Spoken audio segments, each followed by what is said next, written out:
What's up gamers, it's Gucci here, and today I'm bringing you guys one of the most well-rounded hardcore characters I've played in a long while, Lightning Strike Champion. This build was first brought to my attention by a friend who told me that Michibert, a veteran hardcore Path of Exile player, had some insane Lightning Strike Champion build that he was playing. He showed me Michi's boss killing compilation video and I immediately knew that I had to play this build. I'll link his video in the description below. This character's bossing capabilities is absolutely absurd. Defensively, it has a very high armor and evasion, cap spell suppression, and fortify from the champion ascendancy. The damage matches, if not surpasses, my Blade Blast Occultist characters in certain scenarios, as you can see from the gameplay being shown in the background. Alright, first off, I'm gonna demonstrate how to actually use Lightning Strike on bosses, or at least how I think it should be done. So I'm going to remove my gem links so that, I don't instantly kill the boss. But what you want to do is, first you're going to need this influence mod. Strike skills target an additional nearby enemy, right? So next, you want to avoid standing right on top of the boss. You want to move further away from it. Let me put on a totem. You want to move like further away from it. And you can see right here, there's two beams coming from the sky as compared to the one when on top of the boss. Once you see two beams, you know you're at a good distance. You're hitting the boss with your strike melee hit as well as your character's projectile hit. So this is how you I'm pretty sure it's like almost double the damage you deal on single target. Make sure you see two beams and you're doing it right. Alright, so this build uses Lightning Strike with Val Lightning Strike as its main source of dealing damage, linked to Awakened Elemental damage with attacks, Trinity, Anomalous Inspiration for extra crit on the Qual, Anomalous Light Blade because it gives an elusive effect with the Alt Qual, and it gives us elusive on hit, which gives us huge amount of crit multi, as well as Awakened Cold damage, which gives us some flat damage to attacks. Now, we also have Divergent Mark on hit linked to Assassin's Mark, which allows us to generate power charges on bosses and gives us some crit chance and crit multiplier. And we use Shield Charge for mobility, however it's not that necessary because this character already runs really quickly. Alright, we're using Anger with Life Tap and Divine Blessing. Now, this allows us to sort of get Anger Aura for free. What happens is, when we press the button, it will reserve 1.2k life, but it gives us the Anger Aura for like 10 seconds. So this is just some additional damage on top of the flat we already have on gear as well as the gem. We also use Withering Step as a means of refreshing elusive effect, if I'm not wrong. I might be wrong, but I don't think I am. So when elusive procs from Nightblade, it will decay, and this will bring it back up a certain amount so that we get as much crit multi as possible. And in our shield, cast damage taken, Molten Shell, Hydrospheres for exposure. Val Molten Shell is a hardcore staple defensive guard mechanic on any build with armor. Cast damage taken, yep, hardcore player here. We're using Determination, Precision, Defiance Banner, Grace in +2 AoE gloves. And why do we want +2 AoE? Because we want as much armor and evasion because of Perseverance. Now, Perseverance, third explicit line says 1% increased attack damage per 200 of lowest armor and evasion. Now, if I open my character sheet, so pre-flask I'm at 50k at both. When I press my flask, I don't have reflexes yet, I'm kind of lazy, but I'm at 60k evasion, which is lower than armor, right? So what does this 60k evasion mean? It gives us around 300% increased attack damage just because of this belt mod. Now that's doubling my damage, I'm pretty sure. And onslaught while fortified, we are permanently fortified as we are a champion with fortitude. And next we have Ancestral Protector, Ancestral War Chief, and multiple totems. Just to buff our single targets, we put the totems down, pop Anger, we go ham, and we kill stuff. So yeah, that's what we have this here. And we have Flame Dash for that instant movement ability in case you're in a tough spot and we gotta get out of there. So yeah, that's the gem link. So for the gearing, this is an Omniscience build. Now, what is Omniscience? It just gives us pen per 10 Omniscience. And what is Omniscience? It's just, attributes. Modifiers to attributes apply to Omniscience. So the more attributes we get on our gear and tree, the more pen we get, the more res we get, basically more damage. Now this is a really popular way of scaling elemental damage attack builds, and even spellcasters now. So yeah, this amulet is basically a build defining item for this character. Now with that, we have a claw with fractured attack speed. This I got from Steel, and then I just, you know, I used like shrieking essences because I didn't want to, I was just lazy to buy deafenings. And you know, we hit the triple damage prefixes. I did suffixes cannot be changed, Veiled Chaos, hit crit chance, and crafted double damage. This pretty, it's like 580 DPS. I should probably divine this, but I'm too lazy. But yeah, point to note, you might need quality accuracy instead of quality attack speed if you have not very good accuracy on gear. Helmet, you know, you're gonna see a common trend. It's just life attributes here, and you know, some res. I don't even think I need a mana reservation efficiency, so you know, it's, you know, I should probably get better implicits, but I'm kind of tight on time because, as some of you know, I'm doing my mandatory military service yearly 2 to 3 weeks thingy, so I'm quite busy. I'm out for the weekend. I have to book back in like 2 hours, so kind of in a rush. But yeah, and we use the Pierce, Lightning Strike, Pierce, and Chant for just our clear speed, just to clear better.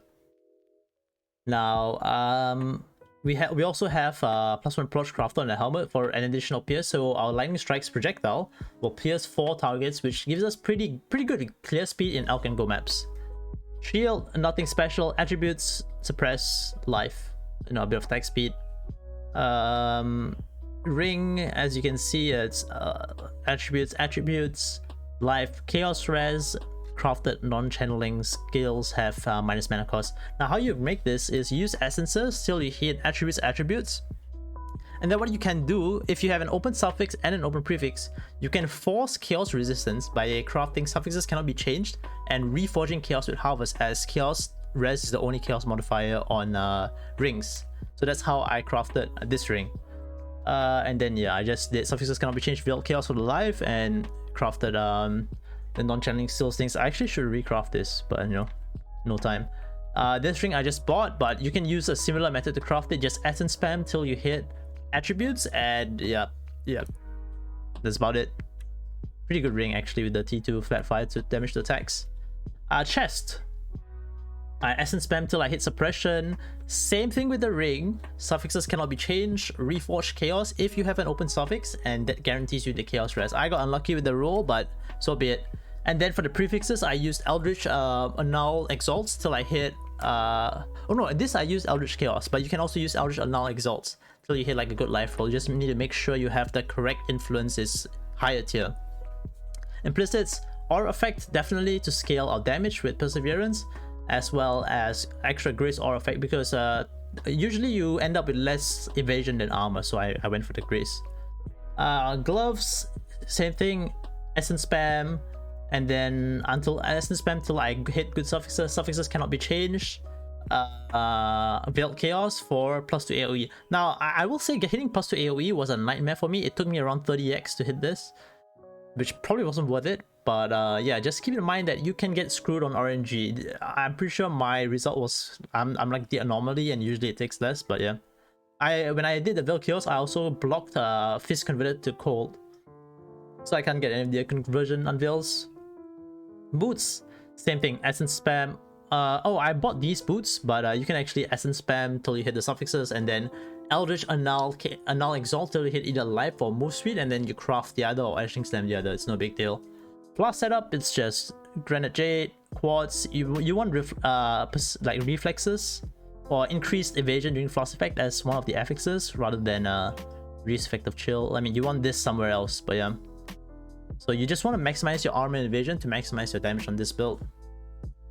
So yeah, that's it for the gear. I don't think I missed out on anything. Oh, I should mention, we use a Lethal Pride here, as it gives all these travel nodes some strength. And what I have on this is I have 5% chance to deal double damage here. This is not good. 5% here, and I'm also gonna go for 5% here. Okay, that's the plan with this build, like, because attributes is damage and double damage is, you know, even more damage. That's totally what we want. Now let's look at the passive tree on the POB. So I'll link this POB in the description. This is like my level 99 POB that I'm gonna go for. So we're a champion. We rush Fortitude, and then I took Inspirational, and lastly, first to strike, last to fall. Now I can just like link it. I'll link the POB. So it's like not much. There's nothing complicated about this. Watcher's Eye, I'm using flat armor, but I probably want to go for reduce damage from crits from Determ, and maybe like precision, multi-precision attack speed or something like that, or anger. Now we also have Frenzy Charge generation from the Mark Mastery with Mark on hit Assassin's Mark. So on bosses, we're going to be at max Frenzy and Power Charges all the time. We need some suppression here. This is some free crit, life, more crit, because Lightning Strike is a projectile attack. We have Precision Mana Reservation Mastery here with some accuracy, because we really need the... As you notice, I have no flat accuracy on gear. I have the glove implicit for some flat accuracy, but other than that, I don't really have any accuracy on gear. Also, I don't know if I mentioned it, but the strike skills target additional enemy is I would say it's mandatory for single target, as I demonstrated earlier how it will almost double your DPS. Because yeah, and then you just do massive dam. So Lethal Pride here, get some damage here. We get increased effect of auras on you because, you know, Determined Grace Perseverance. We've got the Claw Notes here with Nightblade Elusive effect. We've got Elusive here. We take the Dagger Notes just for the increased effect of Elusive as well as the crit multi, because while it's Dagger Notes, these two affixes, I guess, could you call them affixes, they will also apply to our Claw. Claw Notes here. It's pretty logical skill tree. Like, you know, it's good. Now for any gearing I would change, probably not. I haven't thought about clusters because I don't think I'll be able to fit it in. I've actually looked at a Secrets of Suffering version where you put Secrets of Suffering here and then you swap your boot enchant to action speed. The damage increase was not really worth it, as you can see. That would just give me like, I'm already at 100% crit chance because of the boot mod. Drop Brittle Ground, right? Where did I put the crit chance? I added it somewhere, but I don't remember where I... Oh no, sorry. Yeah, I added it somewhere. Where did I put it? Oh yeah, Effective Brittle 5. There we go. So I'm already at like 100% crit chance now. So getting Secrets of Suffering, I don't know what we would do. The Scorched effect is less impactful because we're on an Omniscience build. So yeah, that's why I didn't go Secrets of Suffering. That's pretty much the build. Yeah, it's kind of rushed because I gotta like book in like a few hours. So yeah, that's about it. I hope you enjoy the build if you play. I'll be back streaming on Twitch Friday when I come out again. So Friday I'll be done with my yearly army stuff, and then we'll head straight into BPL. Don't know what we'll play yet. Oh, we'll find out. But yeah, hope you guys enjoyed the video and look forward to seeing you on the stream.